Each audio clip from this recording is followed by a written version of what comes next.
Sir, स्वागत करती हूँ आपका हमारे इस कॉन्क्लेव में। बहुत धन्यवाद मैडम। और सर देखिए, क्योंकि 2024 नजदीक है, तो सबसे पहले मैं आपसे यही सवाल जानना चाहूंगी कि बीजेपी की राज में कितना उज्जवल हुआ हरियाणा। देखिए मैडम, ऐसा है कि जब से देश आज़ाद हुआ है, देखा जाता है नेशनल लेवल पे बीजेपी 2014 में यहाँ 4 एमएलए थे पहले 2014 के चुनाव से, और जब पार्लियामेंट के इलेक्शन के रिजल्ट आए तो 4 से एकदम पार्टी 47 पे चली गई। चाहे कांग्रेस का टाइम था, जब इंदिरा जी का वक्त था तो इंदिरा जी जब जीती थी तो पूरे देश में वही लहर चलती थी। आज नरेंद्र मोदी देश के सबसे बड़े, बहुत सम्मानित, बहुत मजबूत और एक जननायक बन गए। जब पार्लियामेंट के इलेक्शन आएंगे उसके तुरंत बाद विधानसभा के चुनाव हैं, और लोग जब पार्लियामेंट में, आज के दिन मैं समझता हूं कि देश आज़ाद होने के बाद पंडित जवाहरलाल नेहरू पहले प्रधानमंत्री थे जो 3 बार लगातार प्राइम मिनिस्टर बने। लगातार 15 साल लोगों ने मैंडेट दिया। उसके बाद जितनी भी सरकारें बनी, चाहे इंदिरा जी आए, चाहे नरसिम्हा राव आए, चाहे वाजपेयी जी आए, या बीपी सिंह, चंद्रशेखर, नरसिम्हा राव, कोई भी आए, किसी को भी, इंदिरा जी को भी ब्रेक आ गई थी 77 में, लोगों ने फिर साफ कर दिए थे, इकट्ठे 3 मैंडेट नहीं मिले।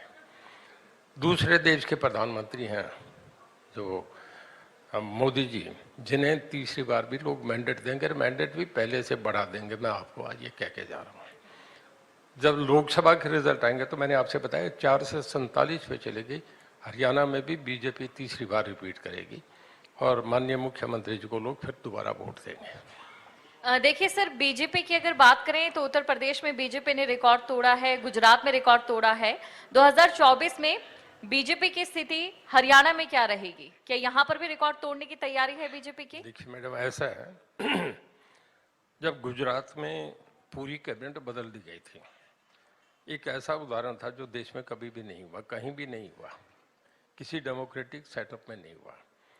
मैं भी ये सोच रहा था कि ये फैसला ठीक नहीं है कि पूरी कैबिनेट, मिनिस्टर, चीफ मिनिस्टर, सब के सब बाहर जा रहे हैं दरवाजे से, एक भी उनमें नहीं आ रहा, तो ये प्रैक्टिकल तजर्बा ठीक नहीं लगा। पर जब रिजल्ट आया तो मैसिव मैंडेट मिला। देखिए, जब सामने कोई ऑल्टरनेट नहीं रहता तो फिर लोग वापस वहीं चले जाते हैं। अगर विपक्ष सरकार बनाने की स्थिति में होता है तो लोग उधर आ जाते हैं, एंटी इनकम्बेंसी फैक्टर यही है। और जब ये नहीं होता तो फिर वापस वहीं चले जाते हैं। फिर देश, देखिए देश जो है, एक शादी में थाल होता है जिसमें सब कुछ रखा जाता है, जिसमें लड़के वाले लेके आते हैं, लड़की के जेवर भी होते हैं, उसमें सिंगोरा भी होते हैं, उसमें नारियल भी होता है, उसमें सब चीज़ें रख के, उसमें उसके कपड़े भी रख के आते हैं। जब वो लेके चलते हैं तो समझदार आदमी के हाथ में वो थाल को उठा के चलाते हैं कि रास्ते में ना गिर जाए। जब देश को पूरा का सौंपने का मामला होता है तो हमारा जो वोटर है वो इतना समझदार है, बहुत देख के वोट डालता है कि कहीं देश बिखर ना जाए, टूट ना जाए। वो ये देख के देता है कि मजबूत राष्ट्र कैसे निकल के उसके लिए करें। तो लोग ऐसी सरकार को मैंडेट देते हैं। चर्चिल जब थर्ड वर्ल्ड वार, जब सेकेंड वर्ल्ड वार था, उसमें हीरो थे अलाइड फोर्सेस के, और उसी चर्चिल को लोगों ने इंग्लैंड में अपना प्राइम मिनिस्टर बना दिया। उसके, मुझे याद है, मैं एक सीरियल में देख रहा था, चर्चिल कह रहे हैं, उस पर अलाइड फोर्सेस के नेता भी बैठे थे, कि राजनीति बहुत रोमांचकारी और ख़तरनाक खेल है। युद्ध में आदमी एक बार मरता है पर राजनीति में बार बार मरता है। और उसने, चर्चिल को बहुत बड़ा मैंडेट मिला, और वो देश के जो वर्ल्ड के 4 स्टेट्समैन बने, उनमें जैसे लिंकन थे वैसे चर्चिल भी एक स्टेट्समैन बने हैं। तो मोदी जी का मैं ये समझता हूँ कि हमारे देश में एक अभूतपूर्व, इससे बढ़िया कोई प्राइम मिनिस्टर हो नहीं सकता। सबसे वर्ल्ड में पॉपुलर लीडर है, और जो पार्टी को लेके चले, इस पार्टी का मैं तो अगले ये मान के चलता हूँ कि अगले 10 साल तो एकदम बढ़िया फ्यूचर है।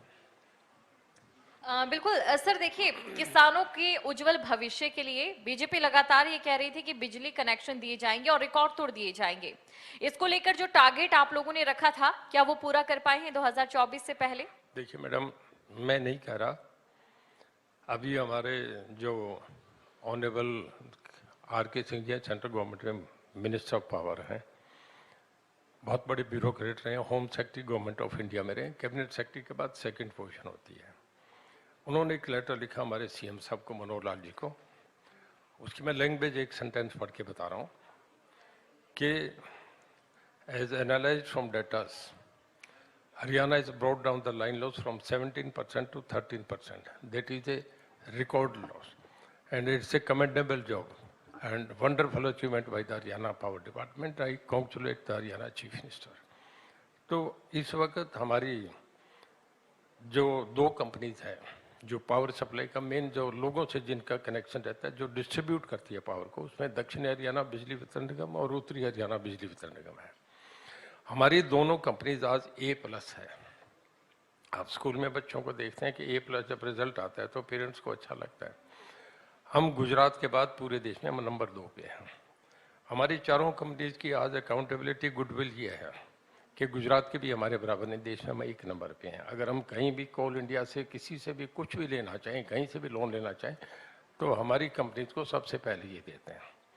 नंबर 2, पूरे देश में जगमग योजना में हम 84% पूरे गांव को हम बिजली 24 घंटे दे रहे हैं, जो कहीं भी नहीं है, पूरे देश में हमारा रिकॉर्ड है। नंबर 3, देखिए पिछले दिनों सुप्रीम कोर्ट की गाइडलाइंस दी थी, एनजीटी की गाइडलाइंस थी। हम एनसीआर में आते हैं तो जो पराली जलती है, जो पोल्यूशन जाता है, उस पर उन्होंने कहा था कि इसे बंद करो। तो एनसीआर में जो जनरेटर थे वो बंद कर दिए गए थे। ये 15 नवंबर से लेके 31 मार्च तक बंद थे।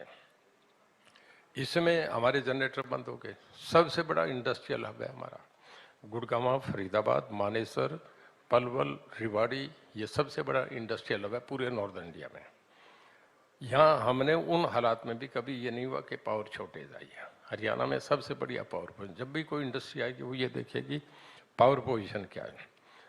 अब इस वक्त जितने एक्सावेटर बनते हैं, जो बड़ी मशीनें बनती हैं, जो इस वक्त हम पूरे देश का अकेला हरियाणा 70% बना रहे हैं। जो आपकी क्रेन्स हैं उसमें हम पूरे देश की जो बनती है उसका 53% अकेला हरियाणा बना रहे हैं। जितनी कारें बनती है उसका हम 51% पूरा हरियाणा बना रहे हैं। हमारा दूसरा मारुति का प्लांट भी खरखोदा में आ रहा है। और मोटरसाइकिल देश की जितनी प्रोडक्शन है उसका 60% अकेला हरियाणा बनाता है। ये आप देखिए, अगर पावर अच्छी नहीं हो तो ये कैसे पॉसिबल होगा।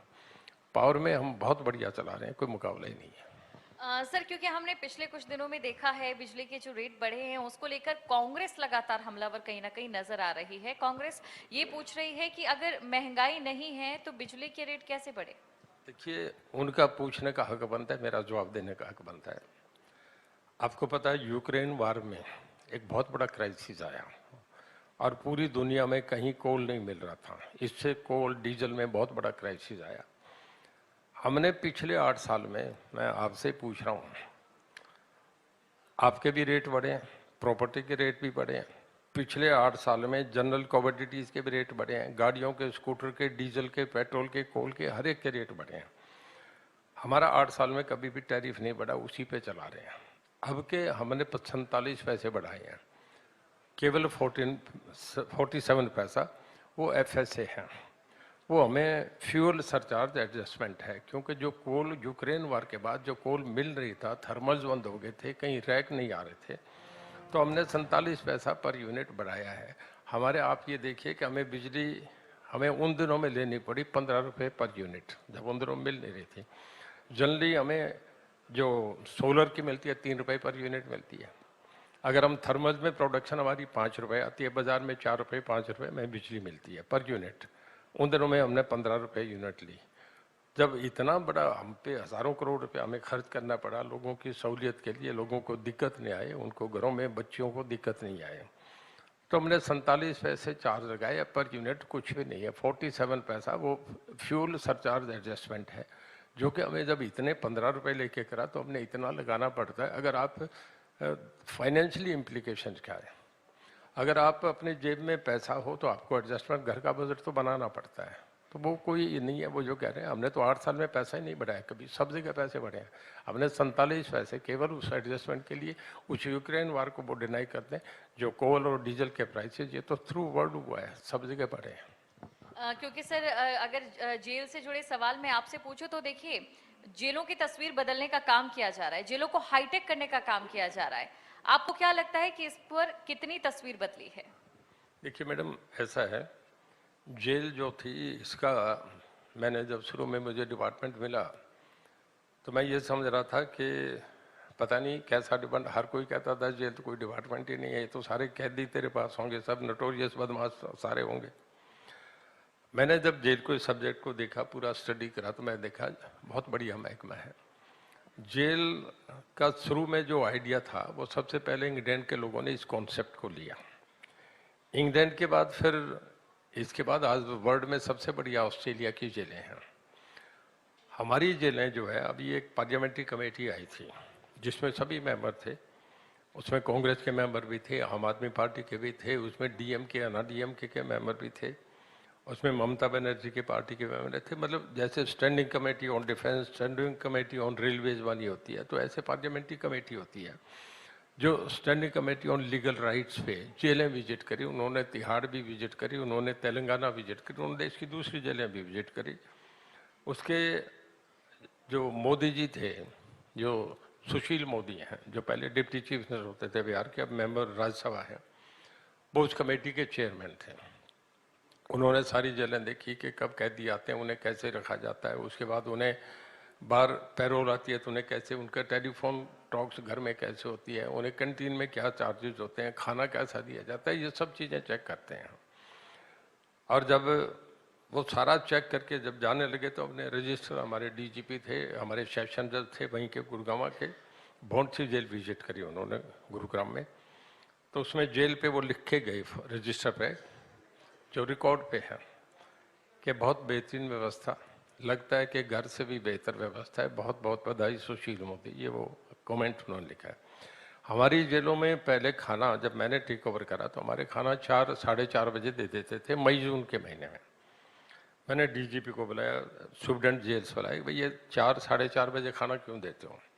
वो कहने लगे जी ऐसा है कि ब्रिटिश टाइम से चला रहा है, तब से चला रहा है, सिस्टम को हमने नहीं छेड़ा, चला रहा है। नहीं भाई, ये तो नहीं, लोग मई जून के महीने में 4 साढ़े 4 बजे आदमी नींद से उठता है, वो चाहेगा ठंडा पानी पियो, पहले तो पानी पिएगा, फिर उसके बाद चाय लेना चाहेगा।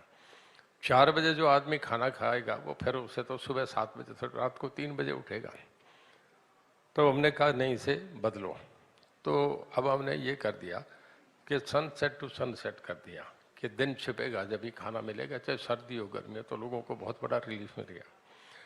हमारे खाने में पहले सब जो सुप्रिटेंडेंट जेल थे, वो सुप्रिटेंडेंट जेल जो होता है वो डीसी भी, मतलब वो एज लाइक करता है, डीसी की तरह भी वो करता है, एसपी भी वही होता है, और जेल में वो अपने आप को सेशन जज की तरह समझता है कि सब कुछ मैं ही हूँ। उस जेल में, उस परमेसेज में जो वो चाहे, उसकी हुकूमत है, बादशाह होता है वो।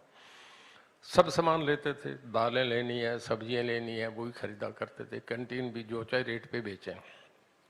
अब हमने सारा एग्रो के थ्रू कर दिया, हरियाणा एग्रो के थ्रू सारा इकट्ठे लेंगे, हमें सस्ता मिलता है, बढ़िया क्वालिटी का हमारे मिलता है, कोई बीच में गेम नहीं होती, और लोगों के खाने में बहुत बड़ी इंप्रूवमेंट है। मैं जेलें विजिट करता हूँ, बैरिक्स में जाता हूँ, कहता है जी खाना बहुत बढ़िया मिल रहा है। तो हमारी जेलों में बहुत, तो पहले से बहुत बेहतर है। अब हमने 11 जेलें मार्क करी हैं जिनके आगे पेट्रोल पंप लगा दिया। हमारा एक जगह हमने ट्रायल पर लगा दिया, बाकी दूसरी जगह लग रहे हैं। उन जेलों में जो कैदी जो आते हैं, जिन्हें हमने देखा जिनका रिकॉर्ड बढ़िया है, जो पैरोल से टाइम पे आ गए, और जिन्होंने बहुत अच्छा, जिनका कंडक्ट रहा है, जिन्होंने कहीं झगड़े नहीं करे, उन लोगों को हमने देखा कि वो बाहर जाके वो डीजल पेट्रोल डालते हैं, घर के बच्चे उन्हें मिल लेते हैं, तो एक मोटिवेट होते हैं, जो अंदर है वो समझते हैं कि हमें भी ऐसा मौका। अब 11 जेलों में हम कर रहे हैं, और हमारा उससे आप ये समझिए कि रोज का 50,000 रुपये की हमारी इनकम हो रही है। सर बहुत बहुत शुक्रिया इस तमाम बातचीत के लिए, और तमाम सवालों और जवाबों का सिलसिला यहाँ पर चला। बहुत बहुत शुक्रिया सर। धन्यवाद मैम, थैंक यू। बहुत बहुत शुक्रिया रणजीत साहब आपका, आपने वक्त निकाला। आपसे गुजारिश है थोड़ी देर स्टेज पर ही रहें। खबरें अभी तक के एमडी विशाल गर्ग साहब स्टेज पर तशरीफ लेकर आए हैं आपका सम्मान करने के लिए।